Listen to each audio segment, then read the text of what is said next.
ఆంధ్రప్రదేశ్ ఉప ముఖ్యమంత్రి జనసేన అధ్యక్షుడు పవన్ కళ్యాణ్ ఈరోజు సాయంత్రం ఏర్పాటు చేసినటువంటి మీడియా మీట్, నిజానికి అది మీడియా మీట్ కాదు, బహిరంగ సభ లాంటిదే. కాబట్టి తన ఇంటి ఆవరణలో ఆ మీట్ గురించి ప్రకటించినప్పటి నుంచి కూడా ఇది నాటకీయంగా ఉండబోతూ ఉంది. అక్కడ ఆయన కొన్ని వివాదాస్పదమైన లేదా సంచలనాత్మకమైన మీడియా భాషలో అలాంటి వ్యాఖ్యలు చేయబోతున్నారని స్పష్టమైంది. నేను ఆ విషయం మధ్యాహ్నం మాట్లాడినప్పుడే నాటకీయంగా ఉంటుంది. అలా అని పెద్ద దానివల్ల తలకిందులయ్యే పరిణామాలు ఏమీ జరగవు. ఈ రెండు విషయాలు చెప్పాను. అయిన తర్వాత దాదాపు అందుకు తగినట్టే ఉంది. మొదటిది నాటకీయంగా ఉంటుంది. ఎందుకంటే ఇక్కడ ఆయనకున్న స్టార్డమ్, ఆయన నేపథ్యం, ఇవన్నీ ఆయనకున్న రకరకాల అభిమానులు వీళ్ళందరూ ఉంటారు. కాబట్టి పైగా సెలబ్రిటీసు, టాప్ నాచ్ సెలబ్రిటీస్ మాట్లాడినప్పుడు తప్పకుండా వాళ్లకు అది ఉంటుంది. కాబట్టి అంతేగాని వేరే రాజకీయమైన కోణం అని కూడా కాదు. ఈ మధ్యకాలంలోనే ప్రధానమంత్రి నరేంద్ర మోదీ హైదరాబాద్లోనే పవన్ కళ్యాణ్ కలుసుకొని వెళ్ళటము, అది కూడా దీనికి ఒక కారణం. కాబట్టి ఒక ఎజెండా ఏది లేకుండా కలుసుకోరు. కలుసుకున్నాకైనా వస్తుంది. కాబట్టి ఒక ఎజెండా కూడా ఏదో ఉంది. మూడోది, మొన్న రాజమండ్రిలో ఆయన మాట్లాడింది, తమిళనాడులో విజయ్తో పోల్చుకున్నది, ఇవన్నీ చూసిన తర్వాత ఖచ్చితంగా రాజకీయంగా కొంత అసహనం పవన్లో ఏర్పడిందన్న విషయం కూడా స్పష్టమైంది. విమర్శకుల మీద, విశ్లేషకుల మీద విరుచుకుపడుతున్న తీరు ఇవన్నీ చూసినప్పుడు ఖచ్చితంగా దీనికి అదనంగా తెలంగాణకు వచ్చేసరికి ఆయన విమర్శకు గురైనటువంటి విశ్లేషకుడు, పేరు చెప్పకపోయినా ప్రొఫెసర్ నాగేశ్వర్, ఆ అంశము తెలంగాణ ఆంధ్ర వివాదంగా మళ్ళీ రాజకీయ పార్టీలు, రాజకీయ నేతలు మార్చిన తర్వాత ఆ ప్రభావం కూడా దీని వెనక ఉంది. నిన్న ఆయన సభకు అనుమతి నిరాకరించడానికి పోలీసులు చెప్పిన బలమైన ప్రధాన కారణం ప్రొఫెసర్ మీద చేసినటువంటి వ్యాఖ్యలు, వీటి వల్ల ఏమైనా ఉద్రిక్తతలు వస్తాయేమని తాము భావిస్తున్నామని చెప్పారు. ఇప్పుడు ఈ నేపథ్యంలో ఆయన ఈరోజు జరిపింది కనుక చూస్తే 100కి 100 పాళ్ళు ఆ అంచనా కొంత నిజమైందే అనిపిస్తుంది. ఎందుకంటే హైకోర్టు కూడా ఈరోజు ఉదయమే వాళ్ళ మోషన్ను తోసిపుచ్చింది. అంటే పోలీసుల అంచనాతో ఎంతో కొంత ఏకీభవించిందని భావించాల్సి వస్తుంది. సాయంత్రం ఆయన మాట్లాడింది చూస్తే కనుక ఆ మాట్లాడిన దాన్ని 3 రకాలుగా చూడవచ్చు. ఒకటి వ్యక్తిగతంగా, రెండవది రాజకీయంగా, మూడవది భవిష్యత్తుకు సంబంధించిన వ్యూహం పరంగా. ఈ మూడింటిని నేను అన్నీ ఒకే దాంట్లో చెప్పలేను, 2-3 వీడియోస్గా చెప్తాను. సవాల్, నేను కుర్చీ వేసుకొని ఇక్కడ కూర్చుంటాను, ఎవరు వస్తారో రండి అని వ్యక్తిగా చెప్తే ఏమి ఇబ్బంది లేదు. వ్యక్తులుగా ఎవరైనా ఆత్మగౌరవం సవాళ్ళు అది చేయొచ్చు. కానీ ఒక రాష్ట్ర ఉప ముఖ్యమంత్రిగా, ఒక పార్టీ నాయకుడిగా, చాలా ప్రఖ్యాతమైన నటుడుగా, అది కూడా ఒక విధమైన వివాదాలు, ఉద్రిక్తతలు నడుస్తున్నప్పుడు నేను కుర్చీ వేసుకొని కూర్చుంటాను, ఎవరు వస్తారో రండి అని చెప్పడం ఉంది. అది తప్పకుండా తీవ్రమైన విషయం కదా పోలీసులకు సంబంధించినంత వరకు. భవిష్యత్తు కూడా నిజంగా అలా కూర్చున్నా కూర్చోకపోయినా దాని నుంచి వచ్చేది. చావడానికి కూడా సిద్ధపడి నేను పార్టీ పెట్టాను ఆయన ప్రతిసారి చెప్తూ ఉంటారు. అది వైఎస్ రాజశేఖర రెడ్డి ఉన్నప్పుడు కానీ, తర్వాత జగన్మోహన్ రెడ్డి ముఖ్యమంత్రిగా ఉన్నప్పుడు కానీ అనేక దాడులు ఎదుర్కొన్నాను, తన మీద పెట్టారు. అవన్నీ ఆయనకు నిజమైండొచ్చు. అన్ని రాజకీయ పార్టీలకు ఏదో స్థాయిలో ఉంటాయి. కాబట్టి వాటన్నిటికి సిద్ధపడి పెట్టాను, కుర్చీ వేసుకొని కూర్చుంటాను రండి అంటే, ఇలాంటి సవాళ్ళు రాజకీయాల్లో దేనికి దారితీస్తాయి?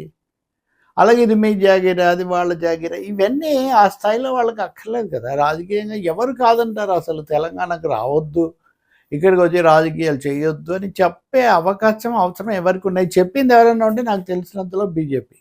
ఆ విషయం నేను తర్వాత చెప్తాను. వాళ్ళే 2 సార్లు ఎన్నికల్లో పోటీ చేయబోయిన పవన్ కళ్యాణ్ నిరోధించారు.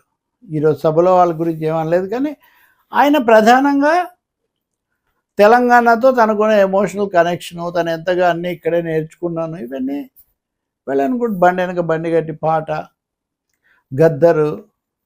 గద్దరుకు మీకు చాలా అనుబంధం, స్నేహం అది ఉండొచ్చు, మీరు ఆయనకు సాయం కూడా చేసి ఉండొచ్చు. కానీ అవన్నిటికీ ఈరోజు సభకు ఏంటి సంబంధం?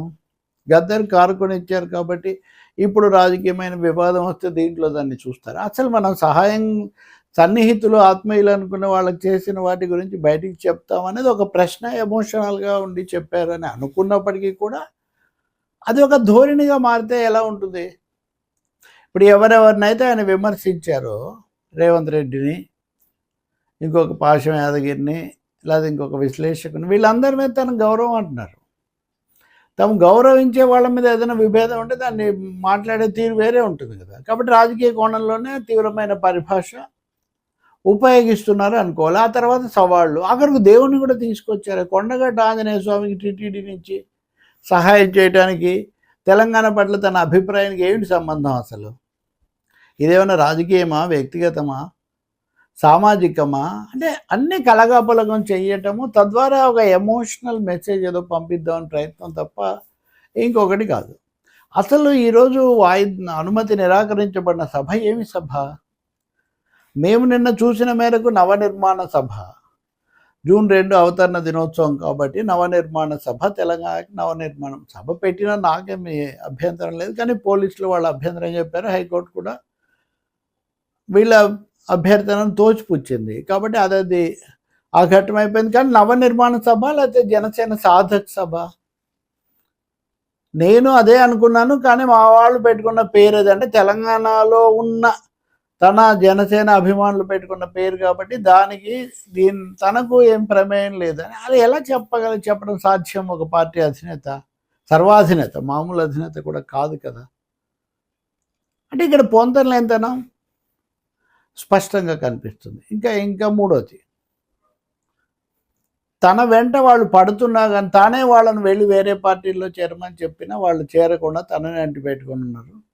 అందుకోసం నేను ఇక్కడ చేస్తున్నాను, బరాబర్ నేను ఇక్కడ పోటీ చేస్తాను, చెయ్యండి, ఎవరు కాదన్నారు. ఇంతవరకు ఎవరైనా తెలంగాణలో పోటీ చేయకూడదు మీరు అన్నారా? ఒక మహేష్ గౌడ్ పిసిసి అధ్యక్షుడు ఉదయం అన్నట్లు ఆంధ్ర మూలాలు ఉన్నా అని. ఓకే, అప్పుడు కాంగ్రెస్ కూడా అది పొరపాటే. కాంగ్రెస్ పాయింట్ మళ్ళీ మాట్లాడదాం. కానీ ఇప్పుడు కాంగ్రెస్ మూలాల సమస్య వస్తే బీజేపీ వాళ్ళ మీద పెట్టిన అదే కదా.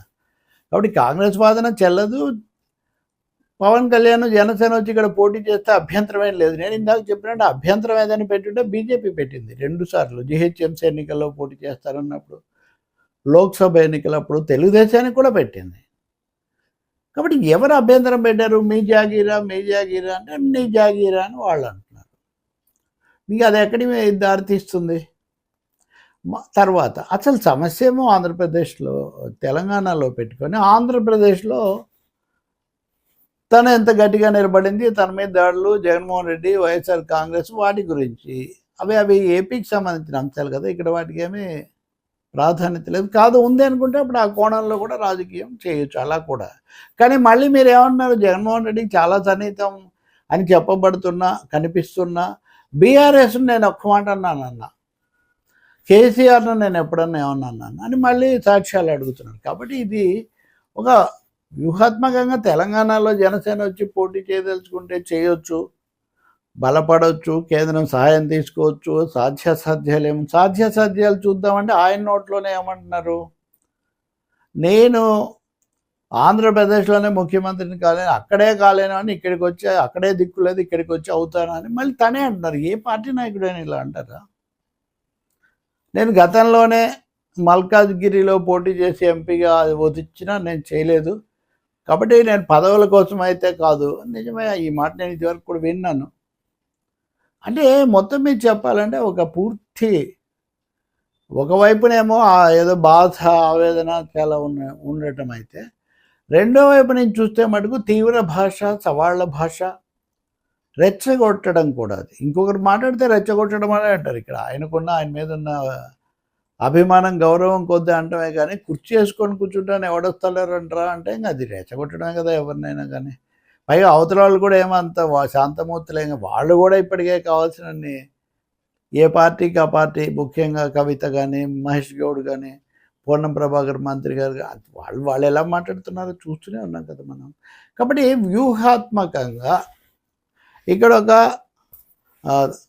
ఉత్కంఠ లేదా ఉద్రిక్త వాతావరణం సృష్టించడం, తర్వాత తాను ఇక్కడ పోటీ చేయడానికి ఒక రంగం సిద్ధం చేసుకోవటం, ఆ పోటీ ఎన్డీఏలో భాగస్వామి ఆయన, అది గుర్తుపెట్టుకోవాలి. ఆయన పార్టీలో ఆయన ఒక్కరే కాదు, ఇంకా చాలామంది ఉంటారు చాలా స్థాయిల్లో. అలాగే కూటమిలో ఇంకో 2 పార్టీలు ఉన్నాయి. రెండిట్లో ఒకటి ఢిల్లీలో, ఒకటి ఆంధ్రప్రదేశ్లో పాలిస్తున్నాయి. వాటిని ప్రధాన మద్దతుదారే కాకుండా పూర్తి ప్రశంసకుడు కూడా ఆయన ఉన్నారు. కాబట్టి ఆయన మాటలను, చేతలను వాటితో కలిపే చూస్తాం కదా మనం ఎవరైనా కానీ. ఇంత జటిలమైన అంశాలన్నీ ఇక్కడ పెట్టుకొని చాలా ఏదో తను గద్దరు కారు ఇట్లాంటివి, ఇంకా తర్వాత స్థలం కబ్జా చేశారు. ఆరోపణలు నిరాధారమైనవి అయితే కోర్టులో నిలబడవు. వాళ్ళకి న్యాయ సహాయం పొందగలిగిన సాధన సంపత్తులు ఉన్నాయి, యంత్రాంగం ఉంది. దాన్ని కొన్ని ఛానల్స్ ప్రసారం చేశాయి. భవిష్యత్తులో కోర్టుకు వెళ్తే ఏం జరుగుతుందో మనం కోర్టు చెప్పేదాన్ని బట్టి. కానీ ఈయనేమో కాదు, అది ముఖ్యమంత్రి రేవంత్ రెడ్డి కనుక అలా అని దాన్ని చెప్తే నేను రాసేయడానికి కూడా సిద్ధంగా ఉన్నాను. ఇంక అటువంటిప్పుడు దాని మీద ఇక్కడ ఎందుకు అసలు? కాబట్టి అన్నీ లేదంటున్నాయి, అన్నీ ప్రస్తావించటం, అన్నిట్లో కూడా సవాళ్ళు విసరడం, నేను నిజాయితీగా ఉన్నానని చెప్పడం. చివరగా నేను ఇక్కడ జెండా పాతున్నాను, ఎందుకంటే ఇక్కడ జన సైనికులు అడుగుతున్నారు కాబట్టి.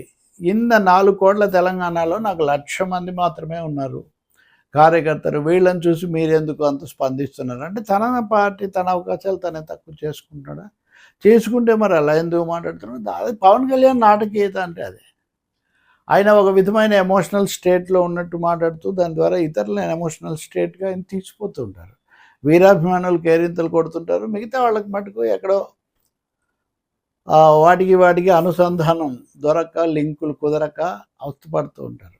సో ఆ క్రమంలో జూన్ 2 సింబాలిక్గా తెలంగాణ అవతరణ దినోత్సవం నాడు తీవ్ర సవాళ్ళు ప్రతి సవాళ్ళ మధ్య ఆయన ఈరోజు మీడియాను కలుస్తానని చెప్పి దాదాపు ఒక సభ లాంటిది జరిపేశారు.